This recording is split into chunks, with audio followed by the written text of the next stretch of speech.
What's up, everybody? FOMC day. Let's get ready to go. All right. What's up, everybody? Barb, Louie, what's up? What's up? Hey, Barb, I think I was able to recreate what you're experiencing. That's good. I like when I can recreate it. I mean, it's bad that you're experiencing a little issue with one of the native trading view indicators closing out one of the sockets, but if I can recreate it on my end, then it's something that can easily be fixed because it's something that they can recreate themselves and just step through the console and see what's going on. Ooh. Bug fixes. This is our month. We're telling everybody, scrape your Rockscooter platform all the way to the end. We've completed phase 1 of development. Now we're going to go through and clean it up. We're telling everybody to do as much weird stuff as you can in the platform. Try to lock it, try to freeze it, try to add a million indicators, try to make it not work, and we're going to optimize it for scale up. So people coming in here posting in tech support like, I'm adding indicators, taking indicators off, doing this, doing that, I can make the candles disappear, yada yada. We want to see that. We're going to stress test our platform this month. That's how we roll. Year 1 has been such a phenomenal year. We've had so much fun building this. Now we're going to try to make it clean it up a little bit. All right, FOMC coming up. Talking about predictions here. FOMC, I'm pretty certain come in. No change. Forward curve on VIX, relatively flat going into the future. So we have coming up, obviously some data coming through. FOMC press conference is gonna be the big thing. It starts in an hour. It's just gonna chill. So up until an hour, it's traditionally nothing. Like I don't do anything leading up to the press conference. That's definitely a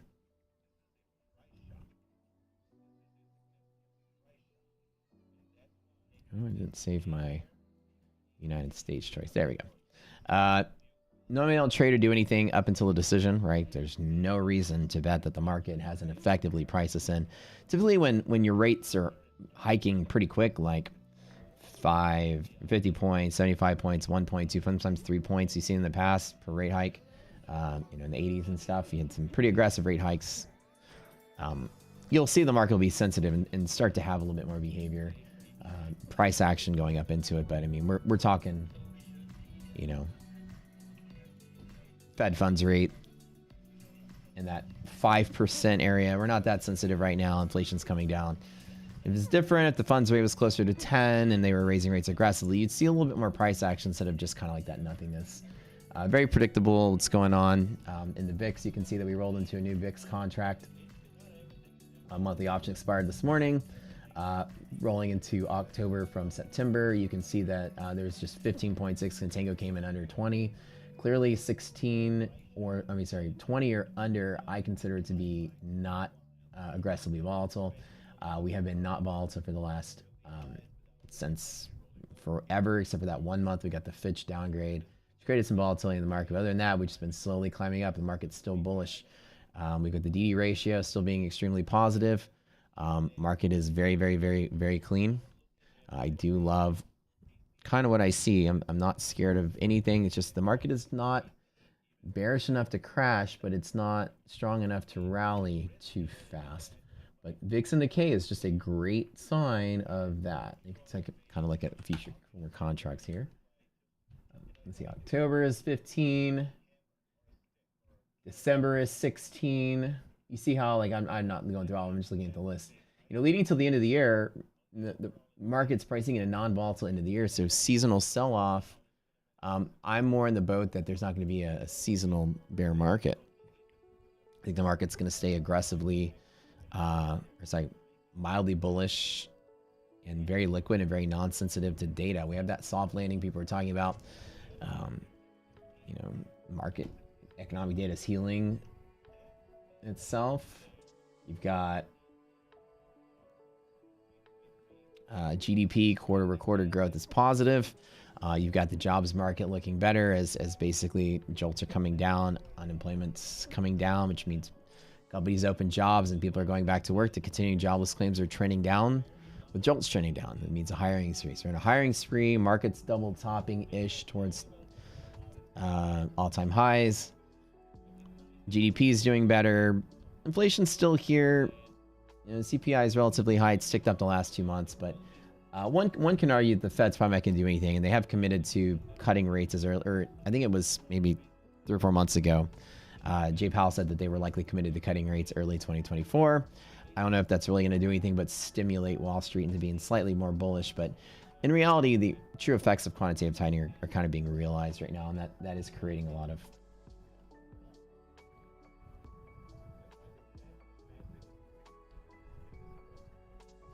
I think that's so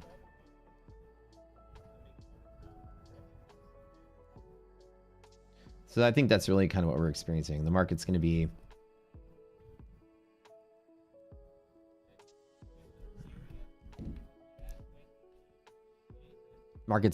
relatively slow to grow. It's basically like we're at that point where the wounds are healing, and the market traded back up on economic growth. We had supply side inflation for a little bit. Now we have demand side inflation shifting. There's a second wave of CPI going up. Do we think the Fed is going to step in pretty heavy to worry about controlling this? I don't think the Fed's going to really do much for a while. I honestly am going to make a slightly bold prediction. I think we're going to freeze the funds rate under 6% for about a year while they allow the market to figure itself out. They need to let the economy slowly correct itself. It took a year for CPI to pivot down over time. Let's open that up. Wait, that's not us. Let me just CPI.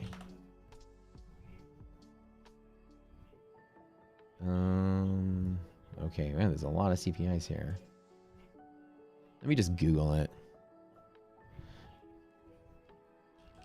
So I really don't think we're going to experience a lot of I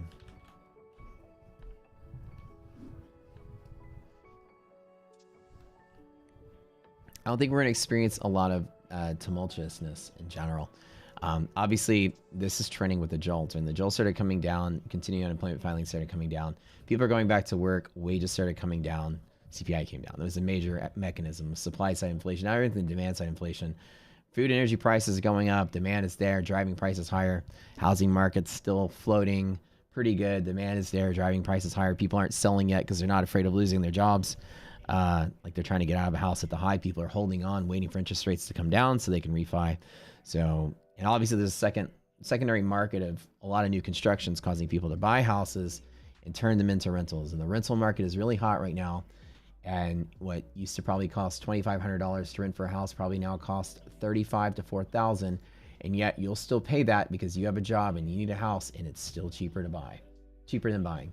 So there's this really strange secondary market that's forcing renters to rent at high prices to avoid paying high mortgages, because they don't want to risk spending their hard-earned savings that they went through this kind of unemployed time during COVID on a new house, and they're waiting for interest rates to come down. So they're going to rent for a couple years, which is keeping the housing market and construction market being fueled.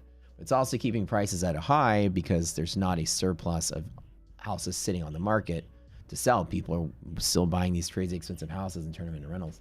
So weird situation we're in is creating a, inflation in spot areas. We're seeing, like I said, food prices, energy prices, house prices are staying inflated. Everything else is starting coming down. We're on a space today, and somebody was talking about I think the housing market it's less than 20% of GDP, so it's it's significant, but it's not a huge part of it. There's other things that are creating inflation. But obviously, CPI coming down is showing overall general decrease in the major mechanism of inflation. So I don't think Fed's gonna do much. I think we're gonna chill and just take it easy. What up? $3,500, one bet exactly. Don't mind checking out the monthly map on Etsy. Yeah. Let's go. Etsy just looking volatile and bearish-ish. Well, more long selling than shorts covering. So volatile and more downside rather than upside. So Etsy's not looking super hot for a bottom just yet. Etsy's got about a month of being non-bullish, so it could chop around for another month. And volatility just tells me I'll look inside the peaks and valleys, that Etsy is likely to continue to trade inside of here. I would short highs below here if I were trading this. I wouldn't long for reversals just yet. So it seems to be trapped in a volatile range for a little bit. Full port match leverage. Let's go, banana. Let's go. Higher oil prices aren't helping. That's definitely not helping. What up, banana bread? My man. It's good to see you. Yeah, no problem. Let's look at SPY monthly maps leading up into FOMC. You can see monthly maps and SPY, similar kind of setup. It's bullish-ish, and then it's no man's land. It is literally no man's land. We are inching along without a solid monthly map. It's been that way since the Fitch downgrade. That has shattered the market. And NASDAQ is starting to show signs of bullishness as the bull side is sloping lower, bear side is sloping lower. We know how that looks on the monthly map. You go to your cheat sheets, we'll give you that information. Boom and boom. I need to open these all by default. As you see, at the bottom of the bull zone is sloping down. Bulls are accumulating more. Check. If top of the bear side is sloping down, bears are exiting shorts. Check. Short squeeze, long accumulation. So NASDAQ is more likely to trade higher rather than lower, at least in the short term leading through Fed. And obviously there's only a slight amount of volatility building up. So I think that the idea that the monthly map leading into FOMC is perfectly flat with no anticipation of volatility. I think that we're going to have a non-event today, and the press conference is going to jolt something. But I think that over time, it's anticipating volatility through the end of the week and then drying up. So slightly volatile. Any dip, I'd be willing to buy. That's the way I see it on the medium term. I think that we're going to consolidate pretty heavily in the market. I don't think there's a mechanism to sell off. If it does, it needs to work its way lower. It will go up and down and up and down, up and down. But there is no bear zone in NASDAQ either to drive the market lower. So in any particular case, this just seems to be a market that's going to sit flat and sit dirty for a little bit and not be volatile. The VIX even shrinking, one can make the argument that, let me open up my pencil tool here. Where you at? That the V's, right, volatility getting lower means the V's are getting smaller. We can see that's big. That's less big. So with VIX in decay through December, one can argue that the V's are going to get smaller and smaller and smaller. And then as the commitment of traders is implying, we could break out of this consolidating whatever to the high side, as the shorts would squeeze faster than the longs would get in. As we can see with NASDAQ and others, that depletion of bear side, which indicates bears exiting positions, is a potential short squeeze after the consolidation. Even though there's not really long stepping in, it can speed up the market into a consolidated squeezing point that starts to snowball that is higher before lower. If the market were to sell off, like I say, monthly maps to me are indicating that we are higher before lower. I think you guys probably agree with that. We talk every day, right? That this isn't the top that's gonna kick the market lower. If anything, it starts to build up steam with no volatility and goes to wherever it's gonna go, and then it starts to find some kind of high beginning of next year and maybe it will trade lower. I don't think that low, but I think that's the mechanism that I'm thinking at. When we look at Chipotle, Crystal, let's go. Okay. What do you guys think about that analysis? Short squeeze and higher before lower building time on this. And we can look at in Crystal, you guys can look at this in the cheat sheet. This is in our Discord. You can go grab this. Bull side sloping up is bull's exiting position. Bear side sloping down is bear's exiting position. This is people walking away in general. The bears who shorted are going to be taking profit. The longs who were long are going to get squeezed out. So this actually means growing volatility, which typically means downside rather than upside. So the V's are likely to get bigger. If this is the same side, then this is likely to go lower before higher. That's how you analyze that. Good question. 15 minutes. Let's go. Let's go.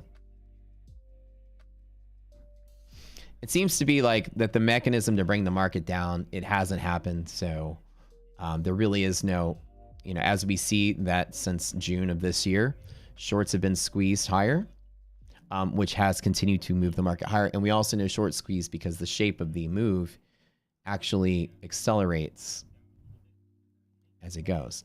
Like, nice strong bull market on a bull catalyst tends to move up and then stabilize, right? So one may argue that the mechanism that's leading to this curvature this way would be a generalized short squeeze. So you can see that over time, the shorts are kind of being pushed out in waves. Right? We see that. Let me pick a different color. It's not ugly yellow. Well, yellow's not ugly, but it's ugly in this sense, right? So right here, you know, shorts being squeezed out in waves, When this blue line that's below zero is short, is becoming less short, less short, less short. These waves of short squeezing accompanied by actual long buying are creating those J-shaped moves. Short squeezes tend to speed up as time goes by. So one may argue that if this continues to squeeze higher while this holds flat, which is what we're seeing, it's interesting to see that monthly maps, when I show you in SPY, right, shows that we're not in a bull zone, but we're not in a bear zone either. We're just sitting pretty on that bull side. There's no more bulls longing, and you can see the commitment of traders is flat. There's no more bulls longing, and even the monthly maps from Rocket Scooter will show you that. Let me pull that up again, right?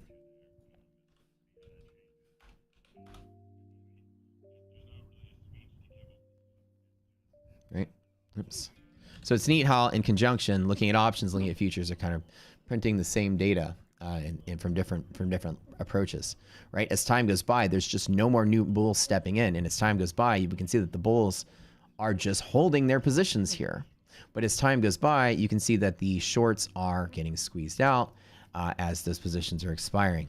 And so the shorts getting squeezed out could be another wave up, which my analysis says that this consolidating, whatever you want to call it, pennant, wedge, triangle, whatever, is likely to break to the high side rather than the low side. I'd like to see a psychological 5,000 tap before the market even decides to start finding some liquidating selling. You want this guy to start coming down. That makes more sense to me than anything. What do y'all think about this? Is that monthly map graphic available? Yeah, you can load it on your own. Easy peasy.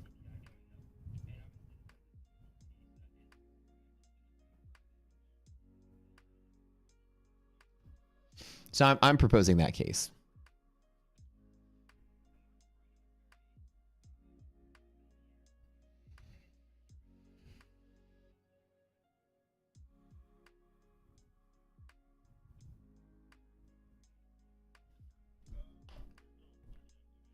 As the monthly maps don't show bulls stepping in, we can expect this green line to be relatively flat, right?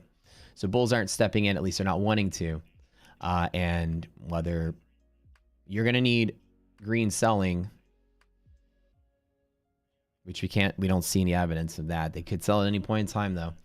And you need blue selling, same time, for markets to become illiquid and come out. Right now, markets are nice and stable and flat for like the last 2 months. And you can see that the market is consolidating. Point number 2, VIX is in absolute decay month over month, and the forward curve shows VIX less than 20 all the way through December. Actually shows December being less than 17. The market is anticipating no volatility at the end of the year, which would be wider Vs, which means a diverging, or like what you chartists like to call a megaphone pattern or whatever, where the Vs get wider. That would be forecastable by the VIX moving in any direction other than down.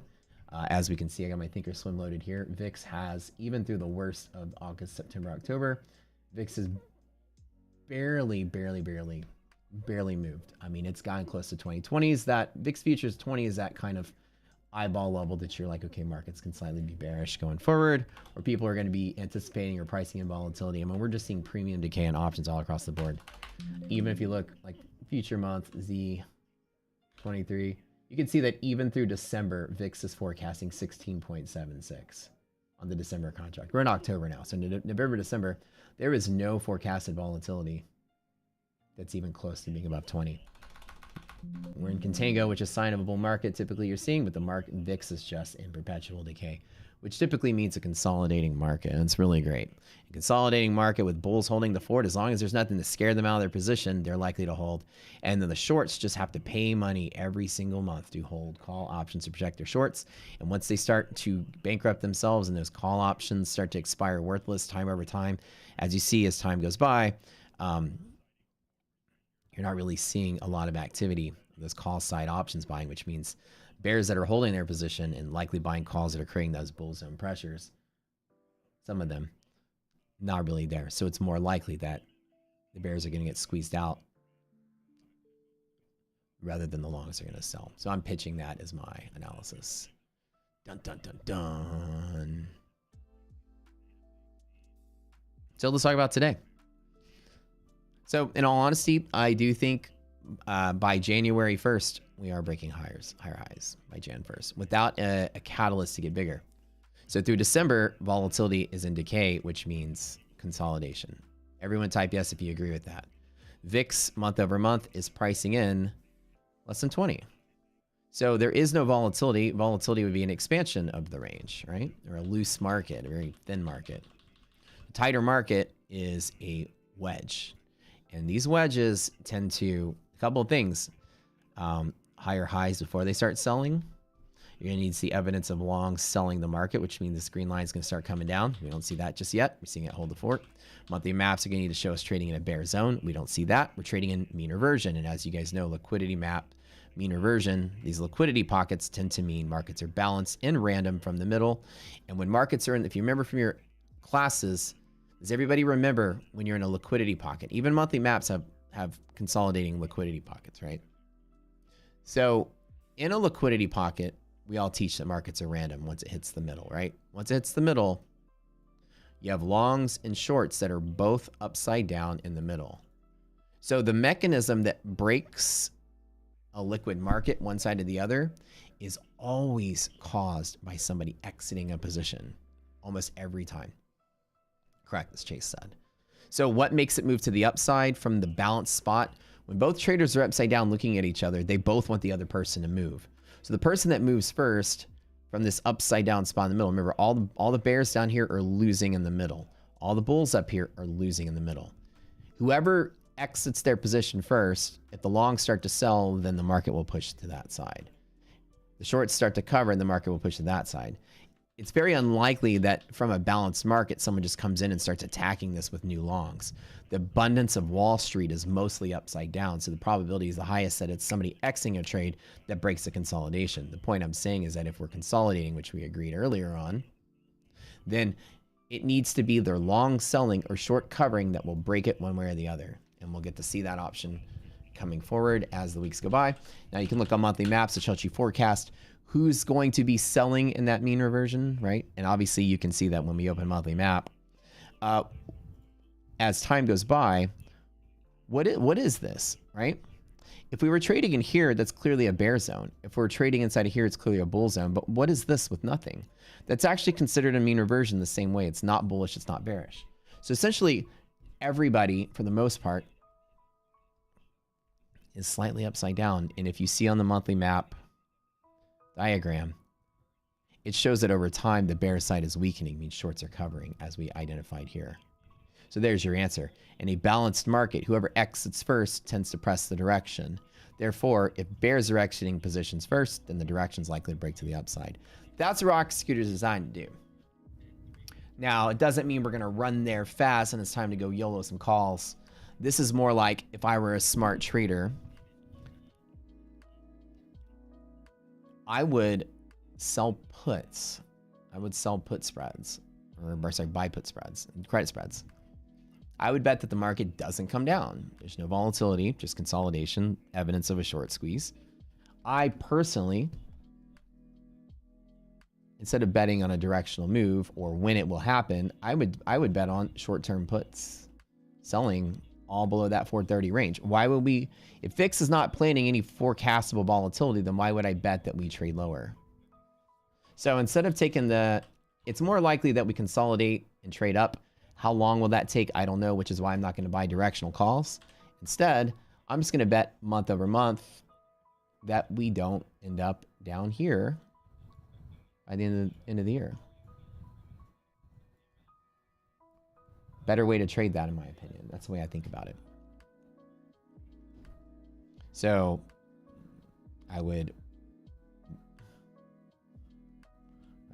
sell puts, buy puts. As long as the market just sits flat and goes nowhere, daddy gonna make money. Right? So when you think about a consolidating market and you want to do and Ashen is so brilliant at teaching these things. I mean, he teaches me a lot. You know, I'm not a full-fledged options trader like he is, but I do that on the side. Options afford you the structure to be able to create a won't go there kind of bet. Like when you long puts and long calls, example, if you long a call, you say market needs to go there by that date and get there as fast as possible so I don't lose on theta and can't chop on the way over there so I don't lose on IV crush.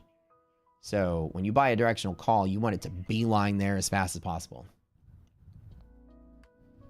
But if you know chop is there, IV collapse is there, and all these other effects are there, then you can actually structure an options trade to bet on the way it gets there, how long it takes to get there. If you think it's going to take forever to get there, which I just postulated, that the market's not really that, it's very bullish, so it's too bullish to fall. It's likely to short squeeze, but how long are those shorts going to hold until they start covering?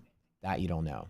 So why would I pick a directional call to bet that they rally, the market rallies in a month or 2 months or 3 months? Instead, I just bet that market doesn't fall, and over time it's going to go up. So when I'm not sure about how long something's going to take, but I'm certain of the direction now, then I can sell options on the other side of the market and bet it doesn't go in the other direction so that I can win in a lot of cases. I can win if the market goes straight up, I win. If the market consolidates and goes nowhere, I win. If the market starts to chop around, I will win and only lose if it, I guess, lands in between those strikes. And I would do like monthlies or short term. Monthlies or shorter. I'd bet on it week after week.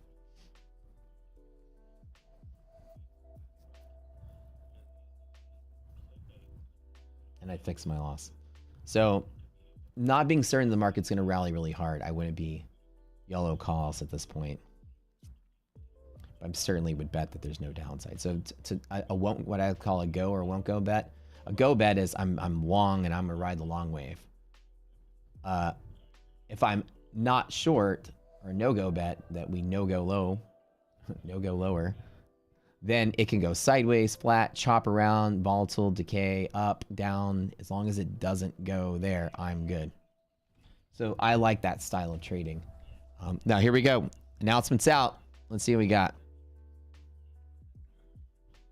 See if there's a nothing. Now remember, no action. I do absolutely nothing. Did we stay the same?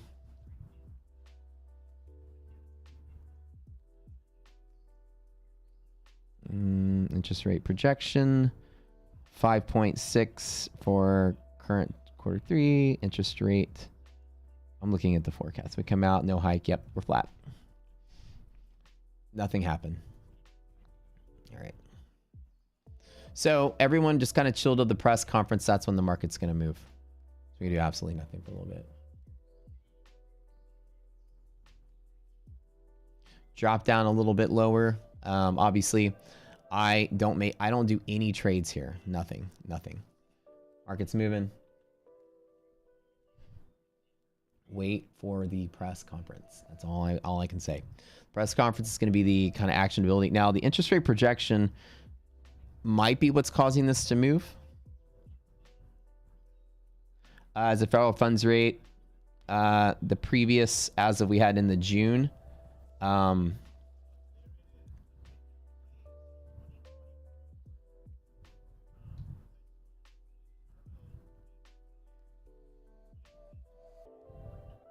yeah, 5.1 on the terminal. First year rate projection. This is what they're, okay, this is what I'm looking at. This is what's moving the market right now. This is actually the federal funds rate terminal projection for the end of the year. Right here. So anticipating potential rate hikes leading up until the end of the year. That's what's moving the market lower. Everybody take a look at this.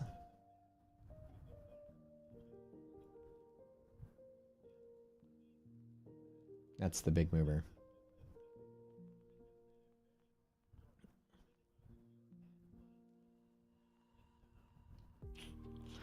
So it's possible. Now, here's the thing. Think of it like a trader. The Fed wouldn't feel the license to even raise rates on a projection if the market wasn't healthy enough to sustain it. So remember, the market was selling off. The Fed started like tapering off their rate hikes, right? And now that the market is likely trading higher, they are Wall Street is betting that they're more likely to start raising rates again. Terminal rate 5.1. This isn't killing them. This is going to kill the market. But that literally hints at 50 basis points by end of the year. So the initial knee-jerk reaction is going to be selling. I'm glad you guys are here in the stream. I love giving you all the real data. The novice trader would be like, why is it selling off when it's nothing happened, right? You think there's more data that comes out that you really need to think of. You can do the first year, second year, third year projection. So you can see that as the projections come through, that we are forecasting rate cuts through 2024 and rate cuts by 2025, right? Who's the lone dot at 6.25? I know, right? Let me grab that data. I think Financial Juice likes to publish that. I'm already signed up. Ugh. I think it deleted all of my logins. Like it thinks I'm not logged in. Ugh.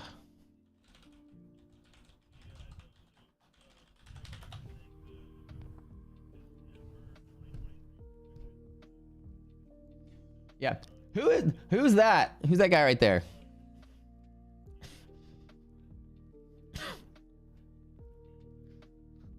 They're all sitting at the table, right? It reminds me of that meme where like everybody's sitting there, like at the table, and everybody's voting, and then this 6.25. Damn it, Johnson! You always the black sheep of the group. Why you always being weird? Well, I think that I'm just kidding. Here's the distribution of expectations as time goes by. This is where people are mostly huddled at. Like everyone's like, all right, Bill, raise your hand. Yes, 5. I'm looking at 5. Okay, Janine.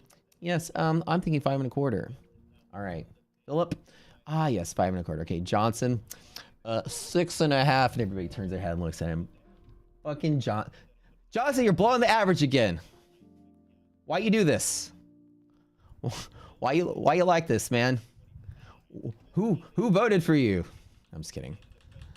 Obviously, there are some policymakers that do believe that higher is better, which is nothing to argue about. The majority of them are betting on rate cuts as far as 2024. That's what it means, cuts. Everyone understand this? So 2024 and later, I know we're trying to be goofy on the stream, but 2024 later, the majority of the Fed speakers believe the appropriate policy is going to be rate cuts. Only a couple of them. Only Johnson thinks we're going to raise rates. Terminal rate will be higher at the end of the year. Always that one, always that guy. Okay, cool. Let's wait for the press conference. We got really do absolutely nothing until press conference. That's a rule. And plus, it's after 2 p.m., so nothing good happens after 2 p.m. when you're trading anyways. So this is something to take note of, that the projections are pretty set in stone that rate cuts till the end of the year.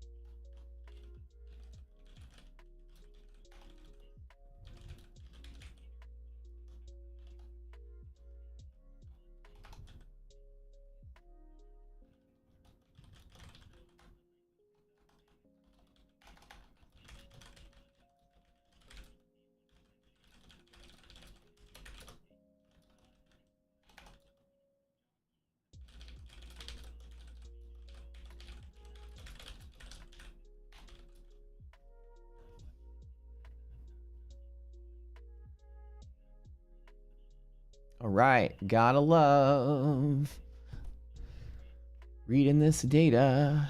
Y'all like being here? Y'all like chilling? Y'all feel like you learn something every once in a while? You feel like at least when you're here, you learn how to chew on the data correctly instead of just like, how many people probably never knew that you can learn so much about this by looking at a couple places? Number one, Interest rate projections are very important. This is forward guidance, right? And understanding that you can see how participant assessments, private monetary policy, the midpoint of target level federal funds rate, yada, yada, yada. There, people are mostly betting on the idea that on the longer run, we are going to be cutting rates as inflation is going to be coming down, and why CPI has been perpetually trading lower as GDP growth is going up.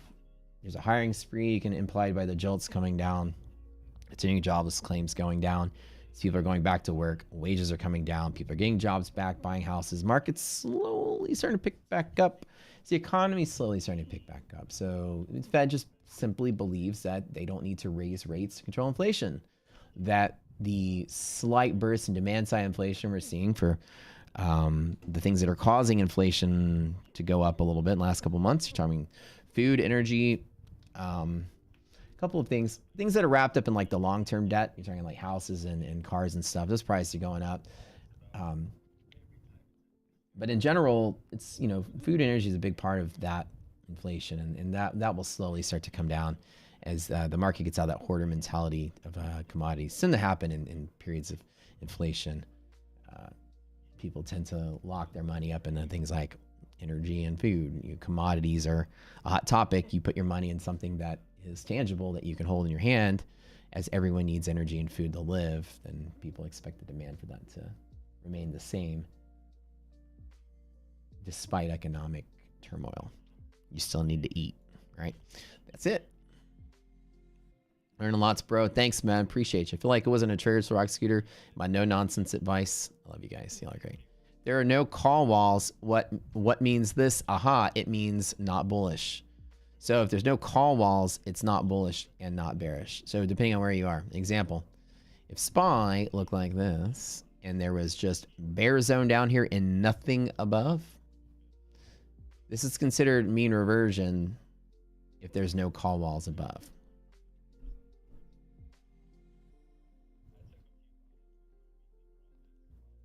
If you're like this and it's trading higher and higher and higher, it's bull zone the whole way up. It's bull zone until it bumps into a bear zone. And then it's bear on the half and bull at the bottom half. But ideally, if there's no call walls above it, it's still bullish. If there's no call walls above a bear zone, it's mean reversion the whole way up. Food and fuel are the cause of the inflation or the effect.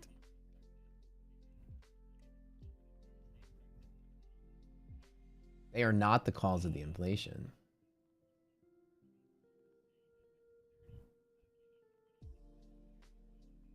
Those prices going up are the effect of markets pricing in inflation of commodities, which tends to happen when you get periods like this.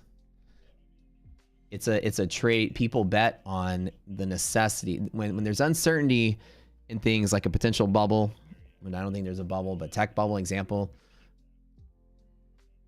right? People start to roll into safer, more tangible things if there's bearishness on the horizon. Things you hoard. Think of zombie apocalypse. Imagine like this, right?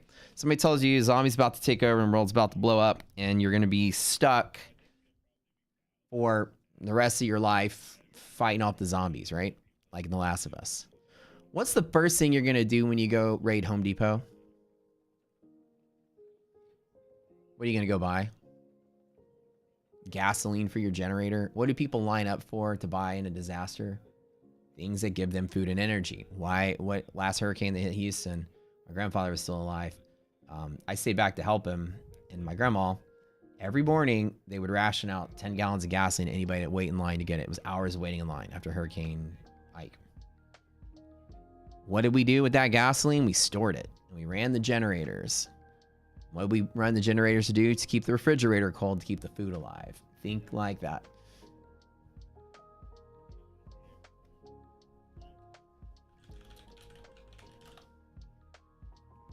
When I find myself in times of trouble, Mother Mary stockpiles food and energy. Speaking words of wisdom, let it be. Masks and COVID kits and toilet paper, guns and ammo, chainsaws and fucking lawn chairs and gas cans and flamethrowers. You've all played the video game. Y'all know what it's like. Also, you can also take out a zombie with a good shovel to the head. That tends to work as well. The inflation that we're experiencing simply comes from the idea that productivity had a cost to it, from the inefficiency of labor conversion to output. Labor conversion GDP was low. People would go back to work and be paid a high amount of dollars to sit at home and go to Zoom calls for a year and produce absolutely nothing. And companies were selling that high wage they paid you into their, building that into the price of their products and selling it wholesale at more expensive. That's the inflation that's experienced, was solely due to the effects of shutting down every company during COVID. When that happened, the first thing I said on my stream in 2020, when they go, yes, we're going to be shutting down the global economy. We're going to shut down all the businesses for a month. I said, well, fuck, here comes a couple years of inflation.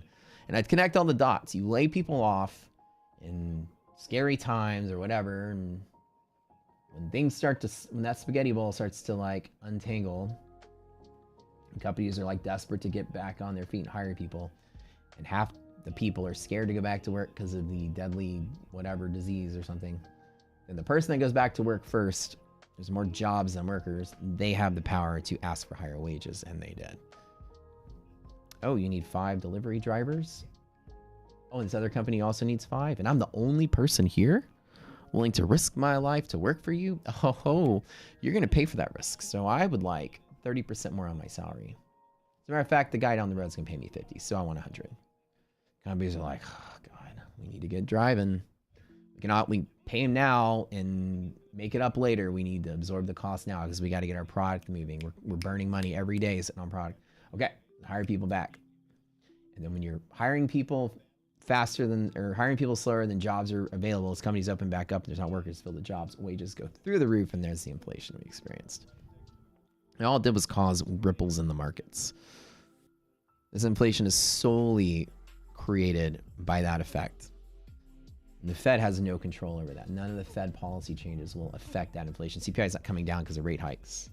CPI is coming down because I believe the rate hikes spooked Wall Street into being bearish for a year, which it did. And quantitative tightening spooked Wall Street into being bearish for a little bit, which it did, which forced people to get laid off and forced that post-COVID era Zoom call, got paid double your salary world that we all lived in. All those people got fired, which, no offense, you should have gotten fired because you were fucking up my economy. So once you got fired, you slapped some sense into you, your desperation made you go back to work and accept a lower salary.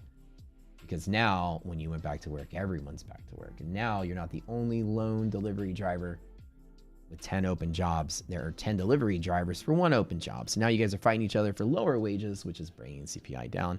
You put those charts side by side, you will see that that is the exact mechanism that brought inflation down, which I believe that the Fed rate hikes and all that just scared Wall Street enough just to trade stocks lower, to pressure shareholders, to pressure the boards and CEOs, to fire people and bring back people at appropriate salaries so that the labor conversion to GDP efficiency would go up.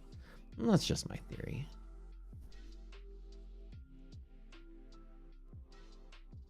I vote for AI, hell yeah. But yeah, so CPI is like essentially very easy to see this. You put them side by side. CPI is trending down. As jolts are trending down, as continuing jobless claims are trending down. These two mean a hiring spree, wages, and then the hiring spree is implying that wages are coming down as there's more competition in the labor market, which means CPI is coming down, which means companies are able to sell more product at a lower price, and people's dollars are spreading thinner.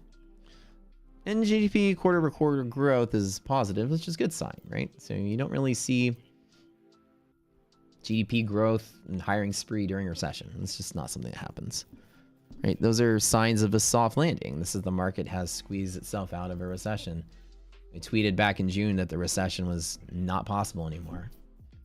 As of current data, now it's possible for other mechanisms. We're yet to see any evidence of that, but my vote was as of June, the recession was over. And I'm right. I know I'm right. This is a theory 100% that I developed. I don't follow anybody, economists. You'll notice this about me. I don't listen to podcasts. I don't read other people's books. I don't formulate any ideas but my own. This is the theory I've been postulating since Fed. started talking about quantitative tightening. Ever since they shut everything down, people come back to work and wages are up. Fed gets together and says, well, inflation is up. How do we control this? Well, raising interest rates is not going to directly control that. But they scare Wall Street just enough that it creates some waves of bearishness. It's going to slap some sense into these companies that are kind of being a little over the top with the salaries, right? It's very obvious that behind closed doors, the Fed was like, how do we stimulate 5 or 10% of layoffs without sounding like a bunch of assholes by saying that to people in public? Well, let's slowly raise rates in the period of quantitative tightening. That'll kick the market bearish for a year or two. Fed induced a recession for the greater good. The greater good. And they were right. They drove us into a 1-year bear market with a soft landing with economic improvement, which leads me to believe that Jay Powell's a fucking genius.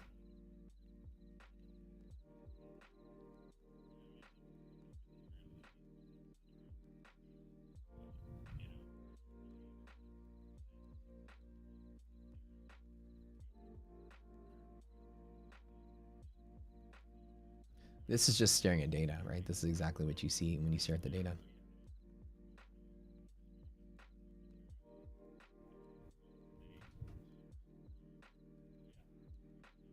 No, I don't regurgitate anyone else's opinion. I tend to stand alone.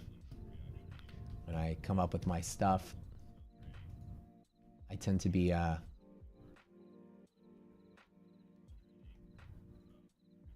a place that has to be on a different side of the market than most people here. Let me show you my tweets. Let's just review. Like, you guys remember this guy? Hold on, let me open this.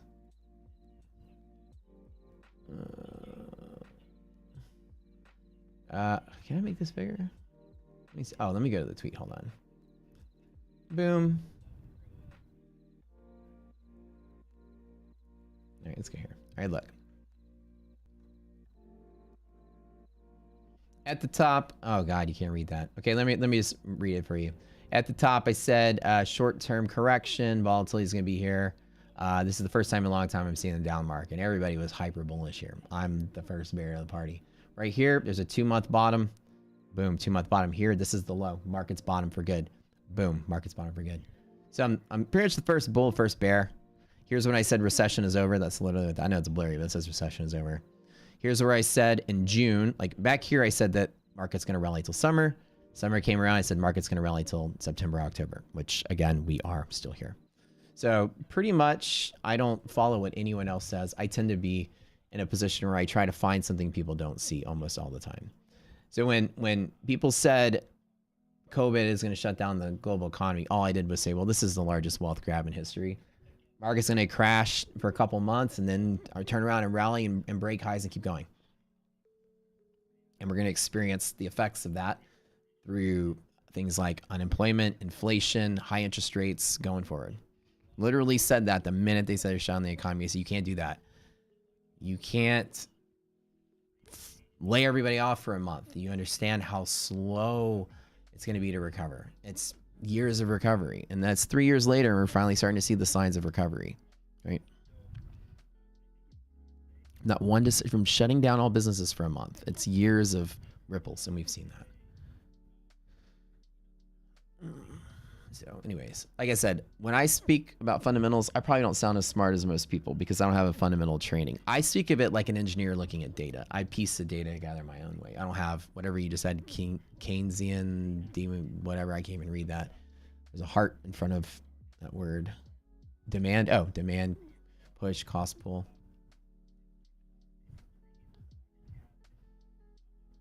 You have to speak to me like I'm 5 years old. I just look at relationships and data, and it makes sense. Most of what you can analyze is just logic, right? It makes a lot of sense to think about it like that. It's the best macro you've heard, probably because it doesn't sound boring. It doesn't sound like I'm reading a textbook. I explain it the way that I see it, and that's if it's somebody's flavor, it is. If it's not, it's not. I look at data. I can analyze data. I can chain things together, make logical conclusions. I tend to be data-driven myself, so I don't like to guess at things. I like to make sure data supports a theory I come up with. And I like to solve puzzles, so that's my favorite to do. I have a lot of faith in BLS data. What?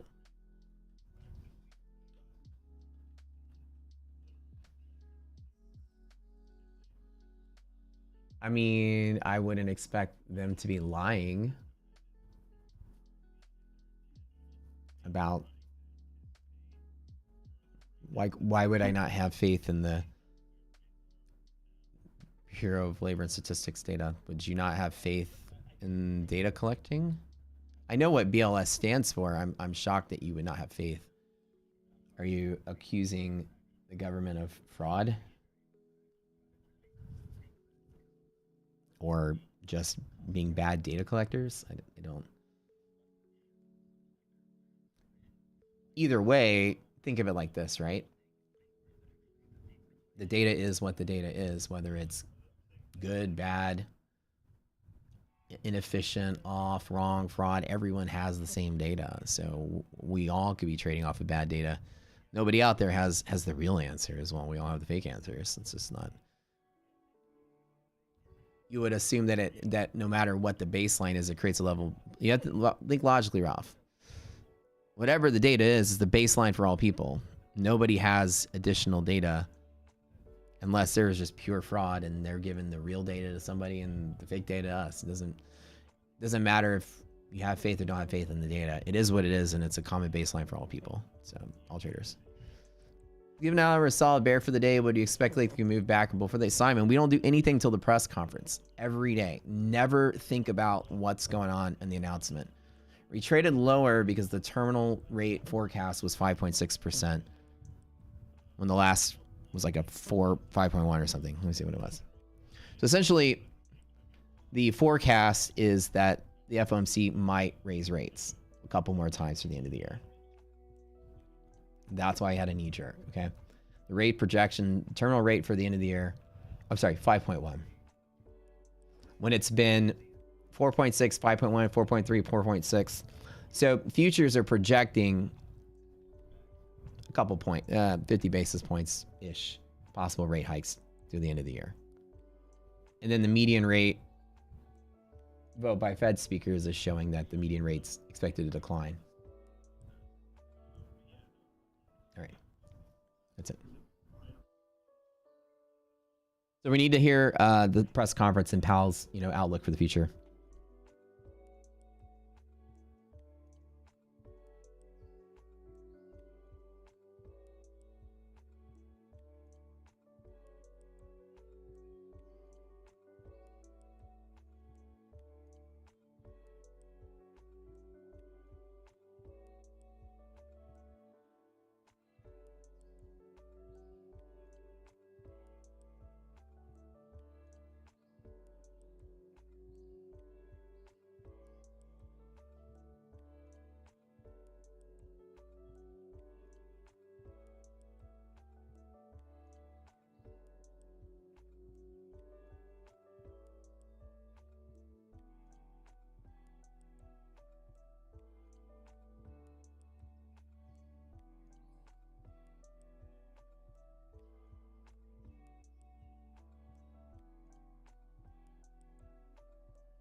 press conference, Powell's gonna start talking. Everybody, get out your financial juice.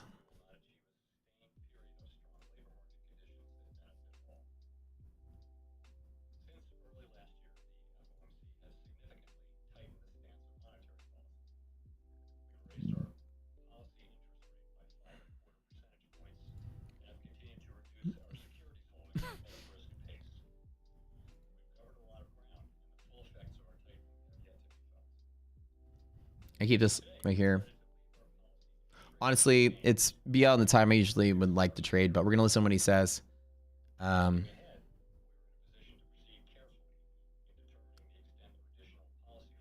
Listen to him talk about expectations for 2024. Listen to him talk about, I'm going to anticipate he's going to talk about GDP growth expectations going into 2024. Unemployment expectations going into 2024, talking about jobs creation. This is the narrative you want to hear Powell talk about in the press conference to give you guidance going forward. I'll be right back.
All right, just chilling. Press conference coming out. Nothing really happening here.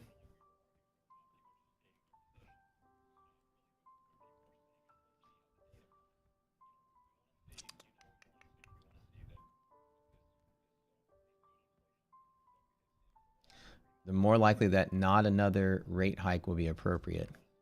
This is a bunch of double negatives here.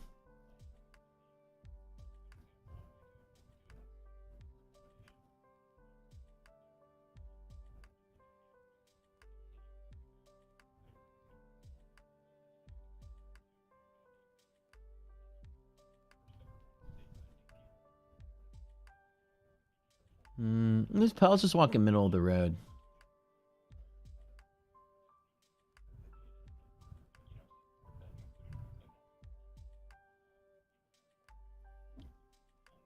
No, I was just away from keyboard for a minute.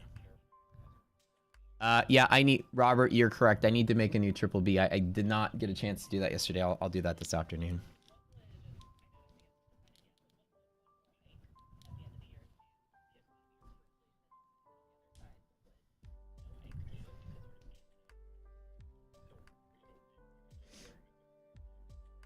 I'm gonna send Apple to move the iPad. Oh, yeah, sorry. I just stepped away. I do need to put a head cam on here again.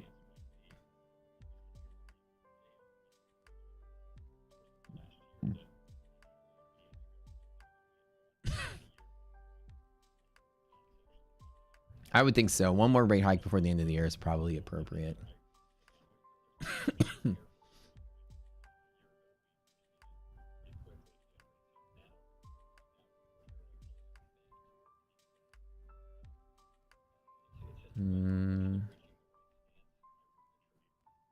Let's see what oil's doing. If oil's responding. Nothing really.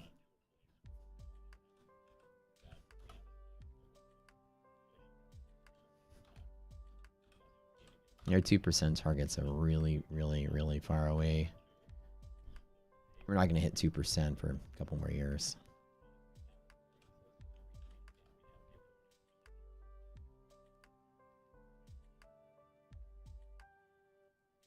I would agree that 25 basis points on the next hike is probably appropriate. I agree.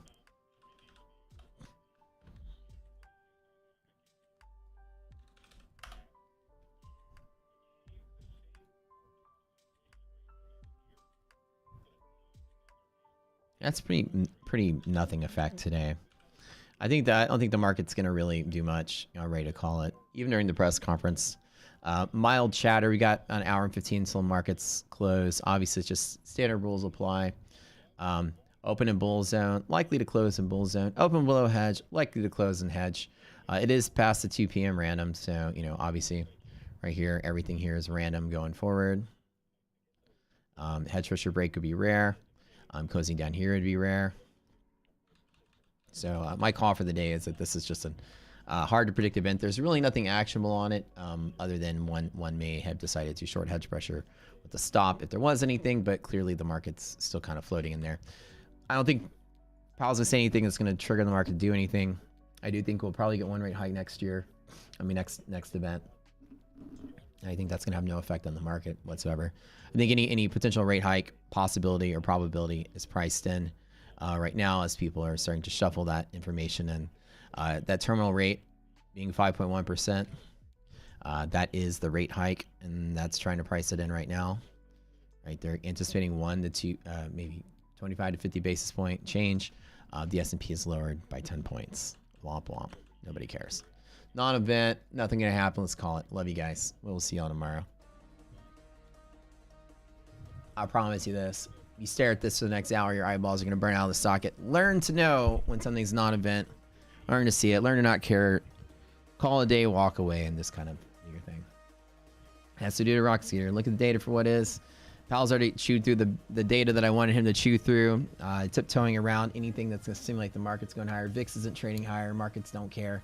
If I were to make a call from this, likely not to rally past 444 today on SPY. Likely to trade lower before higher. Probably going to close between 441, 444, somewhere in there. We're going to be kind of a nothing day.